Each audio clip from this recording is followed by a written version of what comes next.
Welcome everybody.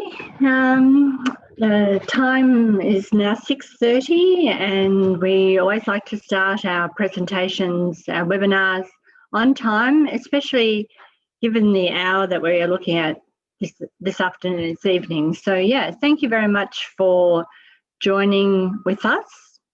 The session today is Time of Dying, a webinar series. It's session 4.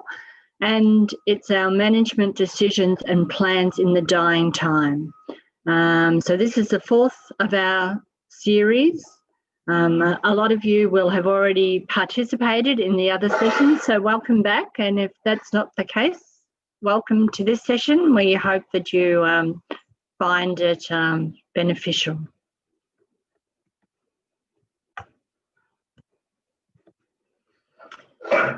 Acknowledgement of country first. I wish to acknowledge and pay my respects to the traditional custodians of this land, pay my respects to their elders past, present and future. I would also like to extend my respect and acknowledge any Aboriginal and Torres Strait Islander people that might be present here tonight. My name is Catherine Wilkes. I'm the host for tonight for this series. And I'm a Regional Services Officer with Gippsland Primary Health Network. The region that I'm involved with is Latrobe Bawbaw. So thanks. Hello, everybody, if I've seen you before. And yeah, hello for the new people that are joining tonight as well. Somebody's asked if that they've missed Wednesday session. Can I see it somewhere? I'll have to follow that up for you. I think that we probably would have it recorded or a presentation to be able to send out. So thanks, Anki. Just some information on the CPD activity points for those that would like to follow that up.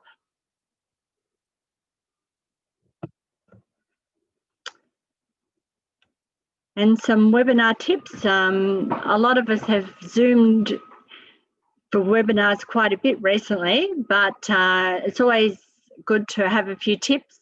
So please ensure your microphone is on mute and the video off unless otherwise instructed. So the bar for that is generally up the top of your screen or down the bottom. So you'll be able to see that come on there. You can ask questions via the chat section of Zoom. So again, in that bar, the dark bar, either the top of your screen or the bottom of the screen, there'll be a chat heading, subheading. On mine, it's under more. So if you press on that, you can type in the questions that you might have. For tonight's session, what we'll do is we'll leave the questions to the end of the presentation. Then Melanie will address them, go through them then. And if we don't, that's to the last 10 minutes of the presentation. And if we can't get through all the questions, we'll also do a frequently asked question session for you as well. The webinar recordings and presentation documents will be available on request, and we'll send out an evaluation survey as well. That'll be emailed after the event, and a statement of attendances will be sent out once the surveys are completed. Now, just touching briefly on the Gippsland PHN health pathways that have been developed locally. These are for the Gippsland area. I think there are a number of participants who have are watching from other areas, but these ones have been developed specifically for our local area. I won't go into how you actually access the health pathways. That is available on our website, or please feel free to contact me directly and I can take you through that at another time. Just some health data, population health data. This one relates to deaths in Gippsland. This slide is data from 2016.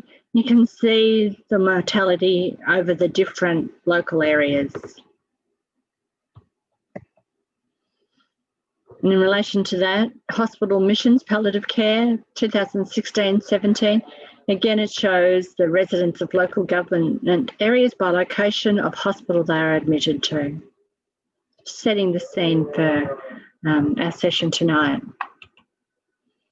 And yeah, let me welcome our presenter, Dr. Melanie Benson.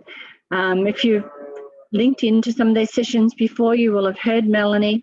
You'll know that she's a palliative care physician based with the Gippsland Region Palliative Care Consortium. Yeah, I'd like to welcome her to our session tonight, to thank her for her time this evening. And I'll stop my share now and hand over to Melanie.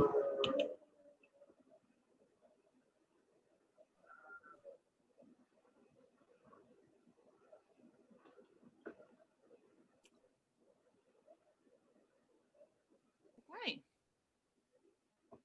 there we go. Great. Hello, everyone. Welcome back. If you're back for the third or even fourth time for these talks, welcome. And I'm very appreciative of everyone coming tonight, particularly those in Metro Melbourne or on the cusp, given it's such a big evening for us all this evening. Now, for our final talk tonight, I'm going to talk about, now that we've talked a little bit in the talks that we've done already about anticipating the dying time and diagnosing the dying time. Now we're going to jump straight into the time of dying, where people have reached the terminal phase, and how we manage the last few days of people's lives. There's quite a bit to cover tonight, and I'm sure we might have to skim over some of it, but I'm more than happy to answer questions at the end. And as Catherine said, if we run out of time, leave them in the chat box, and I can either email you, or we can put a frequently asked questions document together to send out with the slides at the end. So let's crack on. So today I'd like to thank the Gippsland Regional Palliative Care Consortia and the Primary Health Network for inviting me to talk again. And what we want to cover today is the elements of a care of the dying patient plan. We want to be able to be prepared for the management decisions we need to make in the terminal phase after we've diagnosed that someone is dying. Be prepared for the prescribing. So this just extends what we talked about last week for prescribing in the terminal phase, and understanding the place of palliative sedation in palliative care in particular. I know people are from a breadth of sectors, both community, acute, general practice, and community nursing. So this will be quite general, but most of the principles apply across the board for any setting. I think, as we've touched on, it's interesting for me. I've done palliative care now for 17 years. And it's interesting to me, in that time, we've really not known the biology of dying. We do know a lot of the symptoms and the signs that dying's approaching, which we've talked about.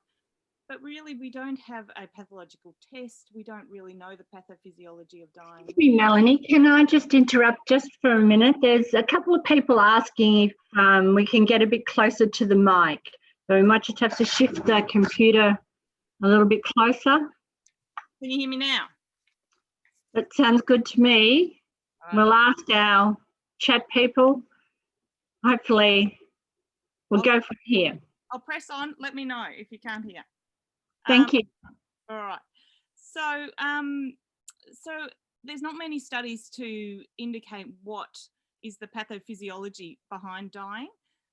We do know that, particularly, this is one systematic review, and there's not many of them, about terminal cancer that suggests there's a role for systemic inflammation, hematological changes. There's anorexia, cachexia. We see hepatic dysfunction, renal dysfunction, electrolyte changes, and even silent infections are found in the postmortems of patients that have died. What we really do know is that it's really a heterogeneous mixture of a biological cascade, and really, whilst it depends on how people have come to the dying time as to which organ starts to fail first, and then a cascade happens, that we reach a tipping point of no return. And that's usually the point where we diagnose dying. I really put this up here to point out that if we try to tackle one element of the dying time, if we try to give people hydration to improve their renal dysfunction, we're ignoring the rest of the biological cascade that's going on, which is irreversible. As we touched on in the first week, and I won't go over it at length, but really to point to, when we come to the time of dying, the last days of life, hours of life, we start to see that there is a central failure, so cognition and concentration deteriorate, as does physical coordination, as does then coordination of swallow. We start to see autonomic changes, so changes in pulse and blood pressure. We start to see increasing fatigue, and that progresses into the last hours of life, where the central changes become even more pronounced, and we start to get the signs of cardiorespiratory failure and brain stem changes, where we start to see changed stroke breathings, where we see pauses in people's breathing. But really, apart from pointing out some of the challenges in diagnosing dying, which we covered in week 1, really we're now acknowledging that we're in the time of dying. The terminal phase is how we refer to it in specialist palliative care, and it's the last hours to days of life. The caveat with that is the days of life can sometimes extend out to 2 weeks, and when the dying time gets that long, people do need to work within their team and reassure each other that they've made the right call. And it's often stroke patients that take a long time to die. But it's really the same syndrome of signs that we've talked about. It's just that the actual dying time takes that little bit longer. Again, the priorities for this time of life are very much around making shared decisions with patients and their surrogate decision makers. It's about clear communication, both with the patient and their decision makers, as well as those we work with, as well as coming up with an individualised care plan, which is agreed to, coordinated and delivered with compassion. That's different from the Liverpool Care Pathway, which was launched last decade, which really set up a guidance that was a bit cookbook medicine, and people were, we talked about how people die differently, and some people are eating and drinking even in the last hours of life, and people regimentally applied the Liverpool Care Pathway, and there were instances in the UK where people were not being provided food and drink because it was decided that everybody who was dying didn't need food and drink. So certainly it needs to be individualised to people's needs. Now in Victoria, we have the Safer Care Victoria care plan for the dying person, which can be accessed through the Safer Care website. And it's designed for the acute sector, but I'd recommend you all have a look at it because the principles of it can guide any sector, whether it's residential aged care, whether it's at home or in the acute sector. And it comes in 3 parts. It comes with a medical assessment and decisions at the front. There's a nursing or monitoring section to make sure patients continue to be monitored and supported through the time of dying and review the management plan. And then an after death component, which is around death certificates and verification, certification, and bereavement supports. So let's start off with the first part, which is really around the professional C's when you've diagnosed someone's dying. And that comes down to communication, coordination, and professional courtesy. So the real importance is hopefully we've done some of the work prior when we've recognised people are deteriorating and approaching the dying time. But we need to make sure that NFR documentation and advanced care planning documentation is not only done, but also disseminated. So provided to the nurses, available at home. So if the ambulance gets called to pick up a dying patient who's fallen out of bed, they don't feel obliged to resuscitate them if they have to take them to hospital. So making sure that you've not only done the documentation, but it's widely disseminated amongst the care team. It's important if people are dying, particularly in the hospital setting, if they've had a fall in particular and either had a fractured noff or a head injury. Sometimes you need to touch base with the coroner first to work out whether it will be a coroner's investigation, which will impact on death certificates, but also communication with family. What's really, really important, and this doesn't matter, it doesn't matter what sector you're in, and this is where my experience working across all the sectors is handover and professional communication. So make sure once you know that your patient is dying, be very clear on who will be the medical coverage after hours and on the weekend. Ensure not only that there is someone, but that you've handed over to them. Because things changed in the last days of life, and it's not set and forget, and that'll become a recurring theme tonight. Real clarity over who will write the death certificate. So again, handing over and making sure there are clear plans as to who can write the death certificate. I certainly know that there's practices in the community where one GP has gone off on annual leave or on holidays and nobody in the practice is willing to do a death certificate. which can be really challenging for the family. That practice often gets a call from the coroners to advise that that death certificate needs to be done based on medical records. So really good communication with your colleagues and in your written notes is really important. And I think continuing on from what I said last week, once you recognise someone's dying, particularly those at home, make sure they have scripts and also sufficient scripts to last them. Like next weekend is ostensibly a 4-day weekend. If you don't provide enough scripts on a Friday, there'll be a lot of work either on the Monday or a lot of discoordination on next Tuesday cut day if you don't plan appropriately. So that would just ensure the dying time is smooth from a coordination point of view.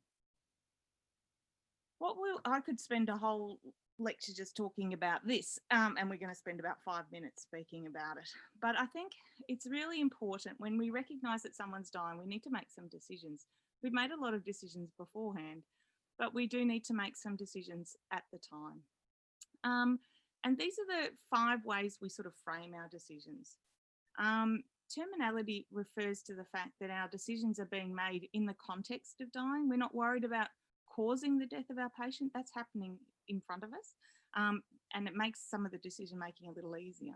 And that again speaks to the point that the patient has passed the point of irreversible dying and that their prognosis is short. Futility speaks to, as Beauchamp and Childress say, I'll read it to you, a situation in which the irreversibly dying patients have reached the point at which no further treatment provides physiological benefit or is hopeless and then becomes optional. And in Victoria, in the Medical Treatment Act, medical treatment includes not only things like non-invasive ventilation, which some of our MND patients may be on.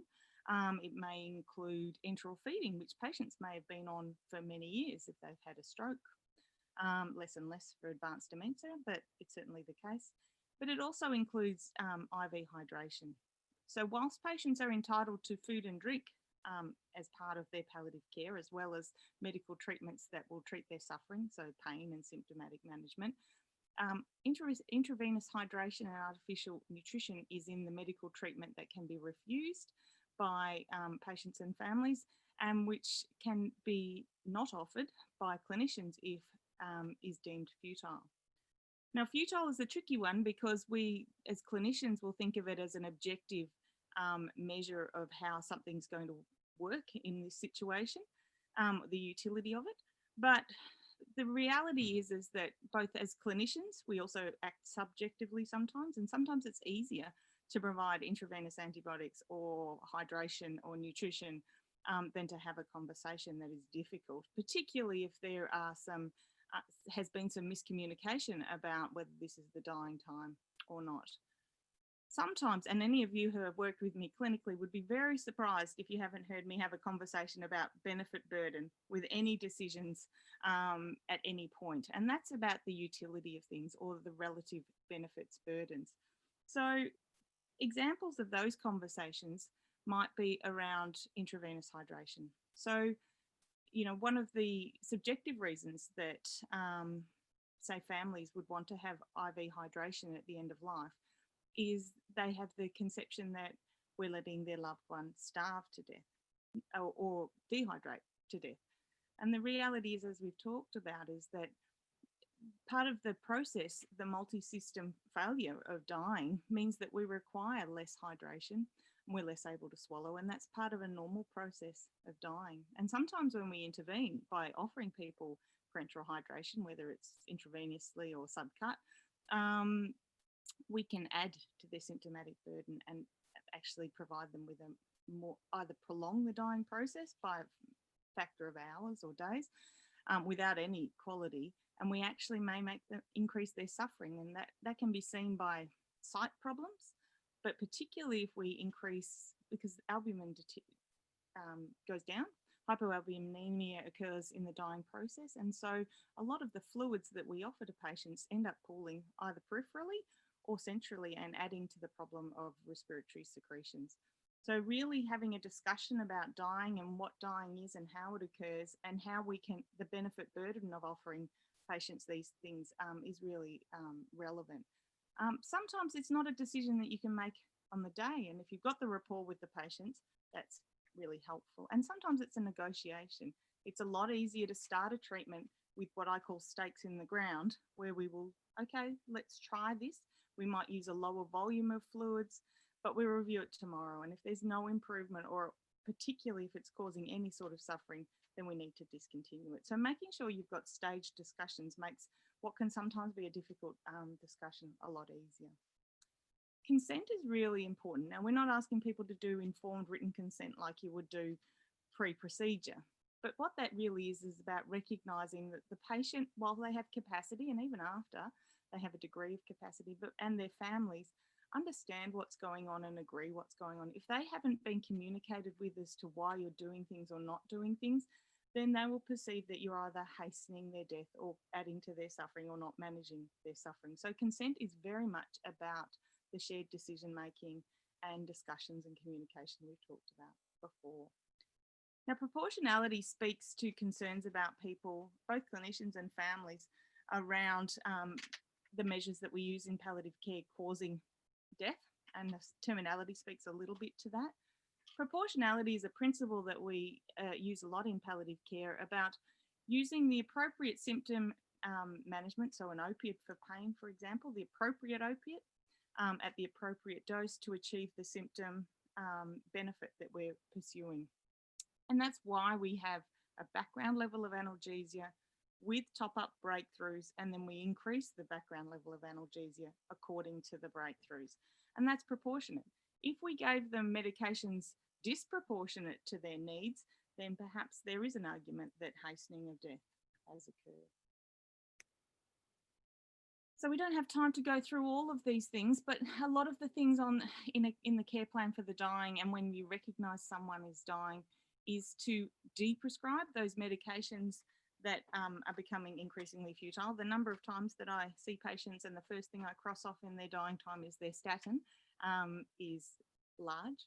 And certainly some of these conversations can be had beforehand, but often you can stagger that too. So you might stop the ones that have no symptomatic benefit. So the statins and sometimes the beta blockers, particularly when people become hemodynamically unstable. But you might keep the Lasix while the patients can swallow for a little longer because it will be adding to their symptom management. And then we can deprescribe all oral medications when patients can't swallow anymore, and we need to rotate to the parenteral form. Anticipating the difficulties that may come up, or the normalities, we often expect infection at the end of life, whether it's silent or whether it's overt. Pneumonia is called old man's friend for a reason. And so pneumonia and urinary tract infections are not uncommon. And if you have a clear plan not to treat these things in the dying time because they may add little benefit, then there are other ways to manage the symptoms that go along with that fever. Again, we've talked about NFR. A little point around withdrawal of NIV is tricky in the community, so that's well worth having a relationship with a specialist PAL care service prior to withdrawal of NIV, particularly in regional or community settings, to have a plan in place, because it can be difficult and you may need to have a plan for palliative sedation, which we'll come to at the end. And I think at the dying time is the very latest you can apply the discussion, but if you see someone approaching the dying time, if you're writing anticipatory medications and you know that they've got an implantable cardiac defibrillator, then if you're not going to offer external cardioversion, then for a patient to die with an internal cardioversion going on is really uncomfortable. It's being like kicked in the chest by a horse. So if you can organise it, there is a guideline on the consortia website, but in principle, usually you ring the cardiologist to say the patient's prognosis is short and you anticipate they will die soon. They will often then ring the cardiac techs, who will then turn off the defibrillator component, but keep the pacing. They will never turn off the pacing, but they'll turn off the defibrillator component. And if you're really stuck, in the community it's a bit harder, but in hospitals you can usually grab the donut magnet off the resus trolley and put it over the defibrillator and tape it there until the patient dies, and that turns it off. Other things that will help you make decisions in the dying time are the two things that are covered in the Medical Treatment Act, particularly the latest version in 2018. Advanced care plans, which will have instructions around whether patients don't want things done. They can't request things be done so much as not want certain treatments in the dying time, but they'll also have value judgments about where they want to die, and they may have some values around what palliation they do and don't want, which needs to be taken into account, but it can't be instructive. Identifying the medical treatment decision maker or a surrogate, the next of kin, is really important to engage in some of the discussions, particularly if you anticipate they're going to be difficult discussions, but certainly notifying the changing goals of care is really important. So we touched on, when did we do this? First and second weeks, about the 5 predominant symptoms. 50% of patients in the dying time will have dyspnea, delirium, pain, and respiratory secretion. So hopefully we've prescribed for them anticipatorily.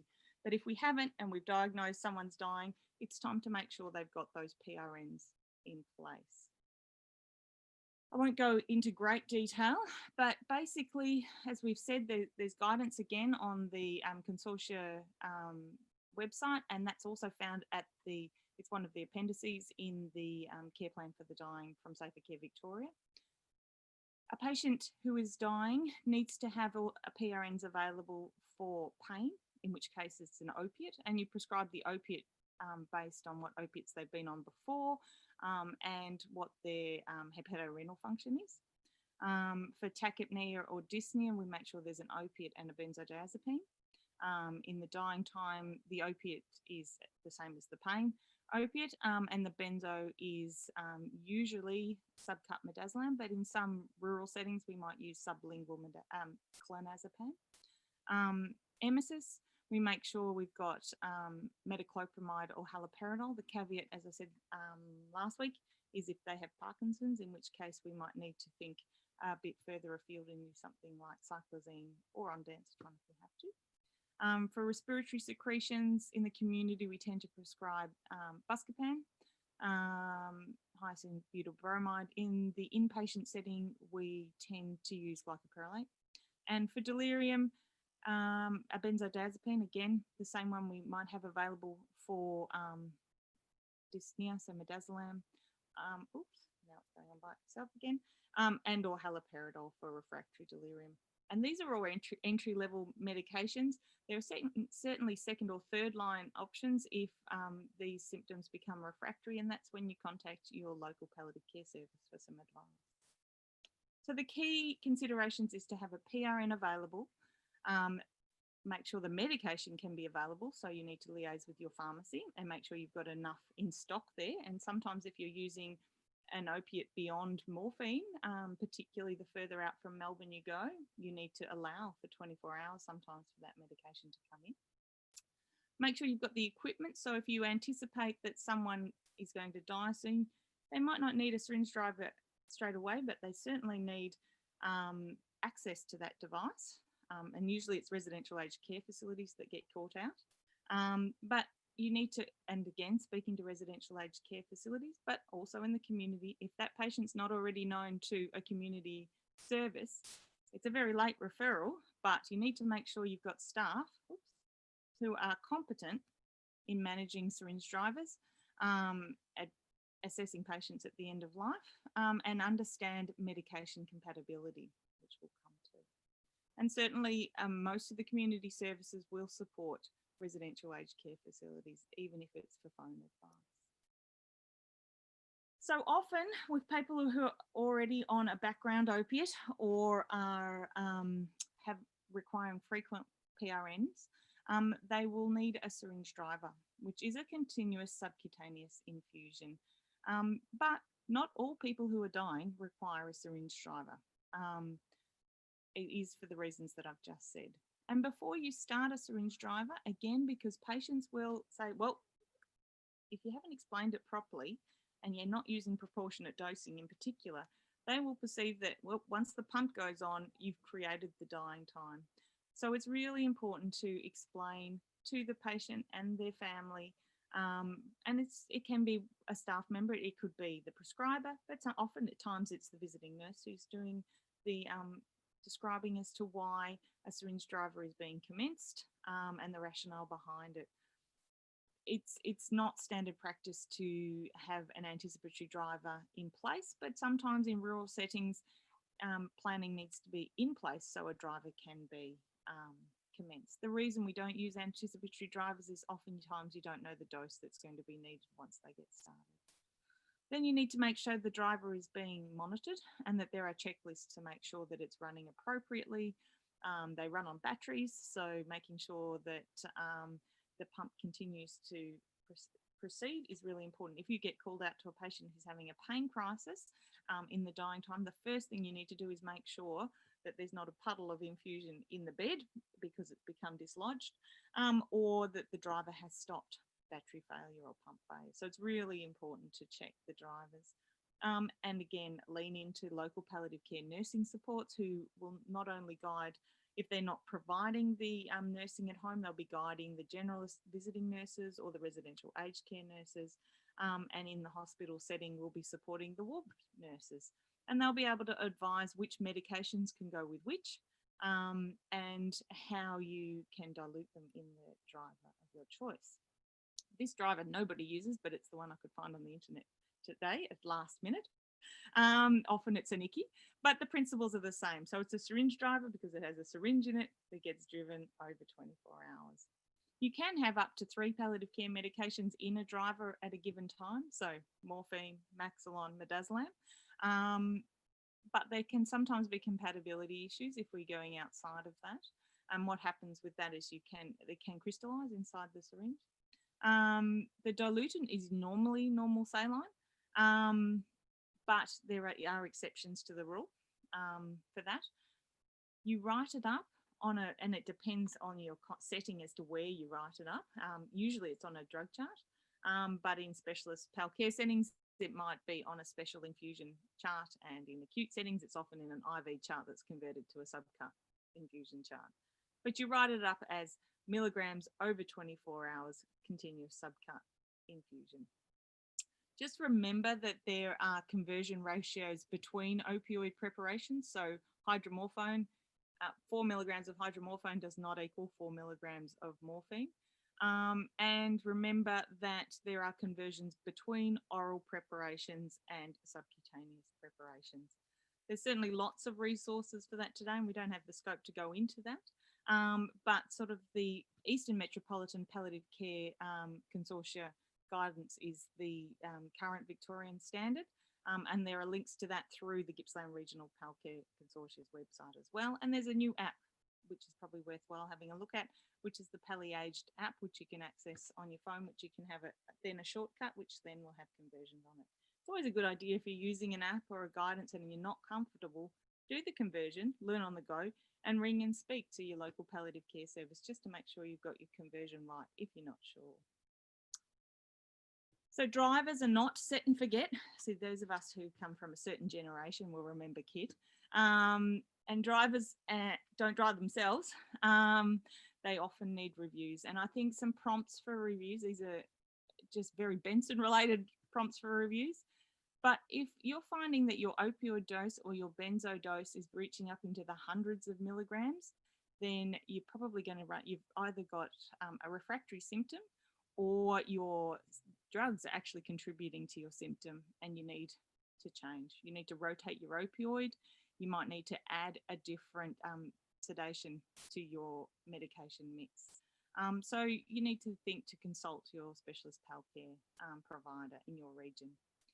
If your patient is requiring more than 3 or more doses of their PRNs over 24 hours, then they either need to commence a driver if they're not already on it, or they need up titration of their driver. So they will need a review by nursing staff, and certainly if their symptoms are very refractory and in the inpatient setting or the residential aged care facility, they may need a medical review, in which case their drivers will need to be up titrated. Just remember, if you're up titrating someone's opioid dose in their syringe driver, you need to increase their PRN dose. So your PRN dose of opiate needs to be a 1/6 to a 1/10 of the background. So if somebody's on 30 milligrams of subcut morphine over 24 hours, they should have a PRN of 5 milligrams of morphine. Again, when you up-titrate the driver, you need to make a plan for a subsequent review. So if you're a visiting nurse in the community and you've organised for the doctor on call, with the doctor on call to up-titrate a syringe driver, you need to come back the next day, or at least, very least, a phone review to make sure that we've achieved symptom management. Otherwise, we need to make more changes. So it's not set and forget. Really important, wherever your context is that palliative care is a team sport. It really requires medicos. Nursing is the glue.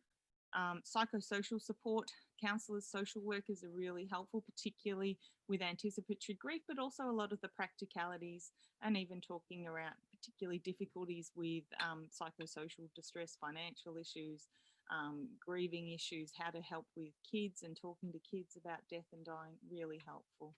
OTs are important, particularly links for things like hospital beds and pressure support mattresses in particular. But continence aids is really important across the board. Knowing, I think I mentioned this last week, your local pharmacy and who is available to provide medications 24/7 is helpful, as is spiritual care. I'll just click over that. The nurses do a lot, but we need to move on, sorry. What's really important is, there's this ongoing misconception that palliative care is voluntary assisted dying, or palliative care should provide voluntary assisted dying. There's a very big difference between the two approaches to care at the end of life. But when palliative care does look like voluntary assisted dying, it's usually because we've poorly communicated the rationale for decisions we've made. It may be because of a late referral to palliative care. So I think I've mentioned this before, if you refer when patients are chain stoking to palliative care, and the first time we meet a patient and a family is then it's a bit like starting a driver and not communicating appropriately. Families will put together that our appearance has brought about the dying rather than the other way around. And the other scenario is palliative sedation for refractory symptoms. So holding the space at the end of life is really important. But this is just a little summary of how they're different. Palliative care is about quality of life, prevention and relief of suffering, and assessment for all the symptoms at the end of life, whether they be physical, psychosocial, or spiritual. The difference is voluntary assisted dying is really about, and this is the definition from the DHHS, is about managing someone, the means of meeting the needs of a person in the late stages of their advanced disease, so they can obtain a medication prescribed by their doctor that will bring about death at the time they choose. So they may have death without a terminal phase. Palliative sedation is the monitored use of medications intended to induce a state of decreased or absent awareness or unconsciousness to relieve the burden of otherwise intractable suffering in a manner that's ethically acceptable to patient, family and healthcare providers. So this is not a unilateral decision. It's very much a decision of last resort on patients who have refractory symptoms which are causing suffering. This slide is a slide I put together just to speak through sort of the ethical framework of the differences between euthanasia, voluntary assisted dying and palliative care. And it really comes down to the different phases of a decision, the intent with which you're making this decision, how you're actioning that intent through modality of the medications prescribed, and the outcome that if you were doing a QA project, you would meet that outcome for it to be a successful intervention. So in euthanasia, the intent is to cause the death of the patient by causing a cardiorespiratory arrest, and the intervention successful if the patient dies promptly. In voluntary assisted dying, it's much the same, to cause the death of the patient through cardiorespiratory arrest, through the medications delivered, and the patient dies promptly when they use the intervention prescribed. Palliative care is different. and palliative sedation is really, our intent is to reduce consciousness enough to relieve the symptom that is refractory.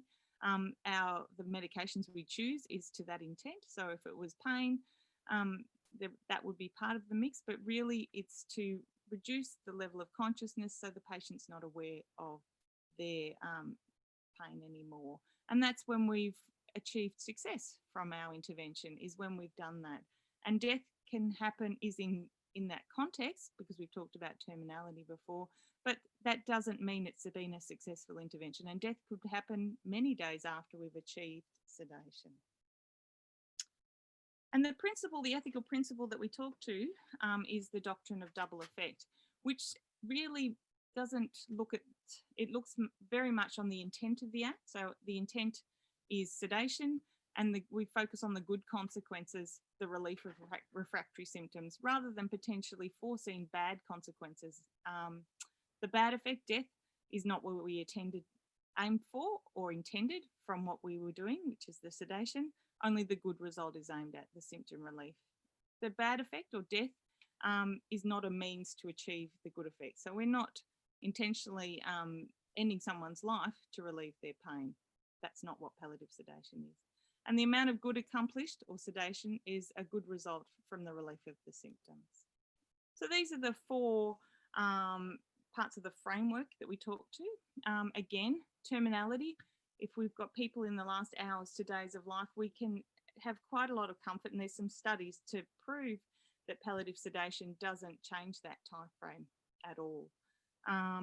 We use it when people have truly refractory symptoms, and refractory symptoms are those which it's not because you're up titrating your morphine or midazolam to find dosage. This is really difficult to control agitation or difficult to control pain, despite perhaps up titration, changing to different medications, consulting with other members of the specialty team about have you missed something, speaking to a specialist pal care physician, perhaps we need to add in a different agent. And so truly refractory symptoms that have been discussed with both the patient and the family and other care providers. It's separate from other treatment decisions, which I'll just cover in a minute, and proportionality. So what we're doing again is increasing the sedation enough to relieve the symptoms and no more, but we continue to review it. It's independent of all of this slide will look familiar. It's very independent from when treatment is de-escalated. It's even independent from diagnosing dying. What's really tricky is desire to die statements when people are suffering. Managing existential suffering through palliative sedation is probably one of the grey areas in palliative sedation literature, and it's certainly one that's being reviewed. But I think, you know, we often offer time-out sedation. So if people are really distressed, we might offer time-out sedation, and that could be with lorazepam or midazolam, particularly if they've got no physical symptoms, but they're finding the existential components of their illness really distressing. So the considerations: always preemptively discuss, explore why we're going down the route of sedation. This is really important for staff members as well as for families. Describe the process, get specific consent from the patient or the family. Again, otherwise it will look like euthanasia to the family. This speaks to proportionality, so select the sedation method, lowest dose and up titrate. And we've we'll leave that out for another discussion. Really look into the care needs, and families will often need discussion and rediscussion, and really support each other because it can be ethically murky, particularly if it's not something that you've done before. And that's why it's often done under the supervision or discussion with palliative care clinicians. So palliative sedation should be an extraordinary measure used in consultation with palliative care clinicians in a multidisciplinary setting, should only be done after a comprehensive assessment of symptoms, psychosocial needs and spiritual needs, and symptoms shouldn't be deemed refractory if the cause is due to inadequate access to palliative care. Just briefly, because I think I've run over. Oh, not too bad. Medications used, as I've said, we use midazolam but it's rarely used alone when we're intentionally having to use palliative sedation. So often we'll combine it with an antipsychotic. First line is haloperidol, but often we will use levomepromazine. And if you're working in the acute sector, and particularly if you've been working in the COVID space, levomepromazine is in a lot of the protocols for care plans for the dying because of the profound hypoxia and delirium that goes along with that in the terminal phase of COVID. So levomepromazine is still used under palliative care guidance, but used a little more in the acute sector than it would have been a year ago. And phenobarbital is quite a specialist drug, usually used in the acute setting. I've only heard it used once perhaps in the community setting. And the reason for that is access, both a medication access as well as IV access, because it's quite irritant. You can't use it subcut, particularly the driver.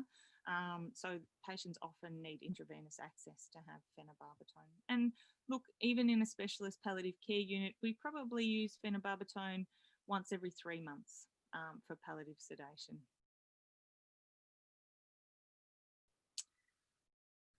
So extending beyond that team support, there's support and advice for GPs and generalist nurses in the community. It depends a little on your context. This slide was from previous incarnations of this talk, but the principle applies wherever you are. So you will always have advice available from a specialist service. In Gippsland, it's available through the Gippsland Regional Palliative Care Consultancy Service through LRH. But certainly it's well worth within your region to speak to your local palliative care CNC if you have one, or nurse practitioner. Then if you're not, you might be referred then on to your local specialist palliative care service. If you're outside the Gippsland region, the principles are the same. If you're in your hospital, there'll be a palliative care physician available 24/7. So in conclusion, the time of dying is a really vulnerable, precious and poignant time. And I think if you've looked in the media in the last few months, for those patients that haven't had family available, it's really going to leave a legacy of distress for a whole generation.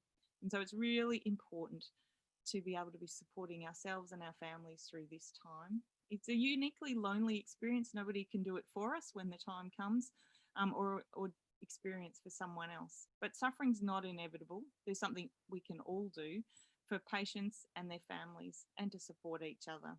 It's really important to work as a team, to communicate and care for ourselves. And I think all of us who've come through a COVID cluster recently are really taking the time now to put our oxygen on, because it can lead, and caring for dying patients, if you haven't done it before, can be really draining. Or if you do it a lot and there's a cluster of patients together, it can be really draining. So it's really important, and that's why PAL care teams work closely together to be able to provide that care for each other. Thank you to the Gippsland Primary Health Network, to Jenny, Sarah, Tanya, Michelle and Catherine in particular, and the Gippsland Palliative Care Consortia, Annie, Carol and Melissa, all have been incredibly supportive. Jenny for helping me work out my techno bugs a few weeks ago. And Safer Care Victoria, I've worked with them before on many of the guidelines I've referred to, and I would encourage you all to look at those guidelines. They're just that, frameworks. But if you look at them, you know, in the context of having attended these webinars, they'll reinforce what we've talked about, but also be a helpful resource to make some decisions in the future. The reason I've put that screen there is because to attend these talks, you really need to attend to some of your own existential angst. But in facing death and dying, when you come to look after these patients, it will become quite a rewarding experience because you feel more empowered. Thank you. I think I've finished right on 7:20. Well done me. I'll earn my donuts for Double Donut Day today. But we've left some time, and I did see hands going up and down, but I was conscious I wanted to get through everything. So let me stop sharing and let's see. I'll just have a look at the chat first, and then if people want to either put something in the chat or unmute themselves, depending on how we go, we'll go for it. Where did we go? Oh, the mic, audio, good. Thank you. Oh, thank you, Joe. The Nikki and the McKinley are very similar. I knew they looked similar. I was under pressure to get the picture. Thank you, Ginhawa. I probably said that wrong. Can a terminally sedated patient still hear? How do you answer families asking this question? Do you know what I say to patients? And on my very first talk, I talked about birth and death being the bookends of life. They're very individualized. We talk about individualized birth plans, and advanced care planning is a little way to coming to, end of life death plans. But there's a lot of similarities, as people functionally deteriorate towards the end of life, they need to sleep and rest more, and they can't push through those rests anymore. Same like babies. If you make them, if you don't get them to have that sleep, the quality of their life and yours is a mess. Same at the other end of life. And I extend that sort of conversation to say that one of the last things that our patients can hear is familiar voices, and that's really reassuring for families. So I will always tell families, and you can see it when a familiar voice comes into the room, you'll see a dying patient relax. So just like the start of life, where touch and the familiar sounds from in utero, the bookend is the same. When people are dying, we assume they can hear us, and whether it's just the tone of familiar voices or it's the actual content, I suspect it's the tone, but nobody knows. I really encourage families to talk to their family members, sing with them, touch them. I've seen many men with painted toenails towards the end of life because it's how daughters show how they can care. So it's really important. Thank you for the feedback, Susan. Did anyone else have any questions? No such thing as a silly or scary question, as I say. Here's Daniel saying, what do you say to patients and family with a negative view of palliative care? Likewise, what can you say regarding people with that view that morphine is killing patients? Look, that's a really tricky one. And the negative view of palliative care is possibly because people have inappropriately applied palliative care in the past, given doses, and they may be right. People perhaps, their father or grandfather maybe had, went from 0 to 60 and 60 of morphine nadaz, which arguably they did have their death hastened. It's really tricky. All you can do is listen and explore what their experiences were before, reassure that you've perhaps spoken to palliative care and that palliative care has evolved over time. And the morphine is really, that's why it's really important to document why you're giving the doses of medication. So whether it's at home or in hospital, I asked my nursing staff to document why they gave an opiate at a given dose and what response they had. And explaining to family members how the medications work and why they work, and some of them it will be helpful to give them the literature. Sometimes people will believe, and it's very difficult to disentangle that. What's really important is open conversations about palliative care as soon as you can and as soon as it's appropriate, and referring as soon as you can to build that rapport with families. It's better to try and disentangle some of these opiophobia concerns much earlier than the dying time. If you leave it too late, it is really intense because it's an emotional time. So trying to, whenever there's dissonance in a conversation with a patient, it's an opportunity to explore where there's perhaps been misconceptions before, but it is a tricky one. Joe has said we've used phenobarb in a driver rarely, but needs IM loading first. Yep, and there is a ratio of dilutant required for the dose. Yes, certainly we can run it in the driver. It's really irritant, and it can be a tricky one to. And often when we get irritating drivers, whether it be phenobarb or sometimes ketamine or even methadone, sometimes when people are on methadone for complex pain and need to be rotated to a methadone driver in the community or in hospice, that is probably one of the opiates that's really challenging as far as site preservation. So that's a good point. Thanks, Joe. And that's Heather saying lovely things. I worked at the IPU as an RN in hospice, I'm going to say it wrong, Waikato in New Zealand in recent years. Amazing staff, nice to be reminded.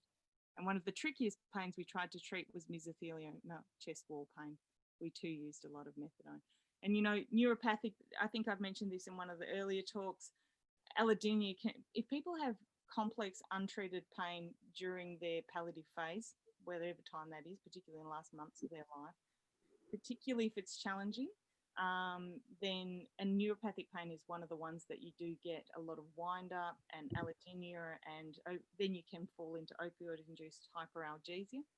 And I usually say where there's a bundle of nerves and bony structures and bundles of nerves all together is where you're going to get difficult pain syndrome. So you're quite right, Heather. Chest wall with mesothelioma is difficult. Head and neck is difficult. And pelvis, a big bowl full of bones with nerves wrapped around the inside with viscera inside it. Pelvic pain is one of the really difficult pains to manage. So now there's one over in there's a question there from Susan on the question and answer session. Did you get that one? Yes, I can see it now. What options does palliative care offer for existential suffering? Oops, now I'll make you go away, Susan. There you go. Existential suffering is a really tricky one. And, you know, if I ever do a PhD or a research, which I'm not research inclined, but if some clever person could look at the predictors of when we're going to get real terminal restlessness, from my clinical experience, it's a combination, which needs palliative sedation, it's a combination of existential, unaddressed or really challenging existential issues, plus physical symptoms. It's usually a cohort of a young person who doesn't want to leave this world, who has profound fears of death and dying and leaving their often young family, and complex physical symptoms. Almost certainly you can guarantee they're going to have an element of terminal restlessness. It's difficult. Existential suffering outside of the terminal setting, look, counselling is really important, and social workers and counsellors are really helpful. There's a really good book, I think I referenced it in the first talk. Let me lean. This book, Staring at the Sun, is a really great book. It's by Irvin Yalom, who is an existential psychotherapist. So that is a fantastic read for those who are interested in this area. And as is, the bonus of doing this from home, this book by Ernest Becker, The Dial of Death. That's really so you feel comfortable with those conversations, but they're often very challenging. And as clinicians, we always try to come up with an answer. And sometimes there isn't one. And sometimes it's a matter of sitting with our patients and sharing that suffering, not taking it on, but hearing it and being with it and listening to it. Unfortunately, there's a paucity of good psychotherapists for palliative care across the board, and that's a real gap in service delivery, which is really hard. For palliative sedation, as I said, I think it's when somebody is dying, you can't engage in psychotherapy at that time. It's very much about bearing witness, and as I said, light sedation, enough to relieve symptomatic burden. Ethically, for me, I feel comfortable with that, but it is a grey zone for many clinicians as well, particularly in the isolation of physical symptoms. Any other questions? I think you've done very well. I think you've got through all the question and answers, and we're 7:29. It's showing on my computer, so you're spot on time. You've done really well. And my champagne and my donuts tonight. Yeah. I'd just like to thank you once again, Melanie, for your time and your insight and your wisdom on this, what can be a really tricky subject for a lot of people. This was the fourth of our series in the current time of dying session, but we do have regular webinar education sessions with the Gippsland Palliative Care Consortium and Gippsland Primary Health Network. So if you're interested in this sort of area, I encourage you to look out on our education newsletters and our weekly emails to the general practices as well. I think that's all from me. Melanie, did you want to say something just at the end there?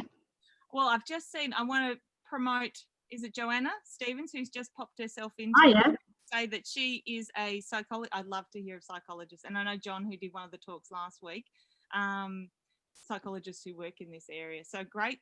At LRH, there Joanna is there, who works as clinical psychologist in this area. No, I want to say thank you very much for inviting me to do these talks. I really enjoy the chance to talk about this because it's tough and we don't educate anywhere enough around these subjects. Any opportunity, I'm ready for a chat. I'd love to do some on courage and hope.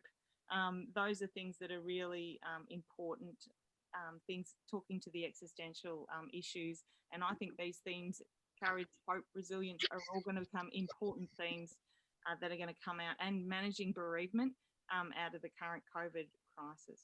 That being said, thank you very much for spending your Tuesday night, your last Tuesday night in lockdown for some of us, with me, and hopefully I'll see you again. Thanks, everybody. Bye for now. Cheers, guys. Bye.